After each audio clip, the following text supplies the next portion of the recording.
Insektu sieti var pasargāt no alergēniem un putekļiem? Jā, var. Atkal man ir sietas rokā, vasara sākusies, nav varianta. Visiem vajag sietas. Jā, protams, tā insektu sieta pamatfunkcija ir tāda, ka viņš mūs pasargā no dažādiem knišļiem, bitēm, modiem, lapsenēm un tādiem radījumiem. Bet citas savu funkcijas, ko tie sieti veic, ir, protams, viņi samazina gan vēja plūsmu telpā, jā, kad tas vējš, teiksim, ja ir caurvējš, viņš tik ātri, kā saka, nesitās iekšā, viņš tomēr nobremzē, jā.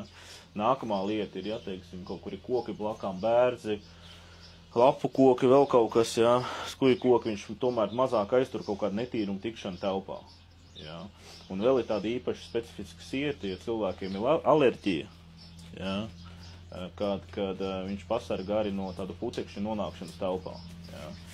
Tie ir tādi, kā saka, ļoti maz populāri sieti, jā, bet ja cilvēkiem ir kaut kādas alerģiskas problēmas, arī mums tādi sieti pieejami, kas ir tieši saistīts ar to, lai cilvēks mazāk saņemtu no āras tos putekšņu smalkos graudiņus.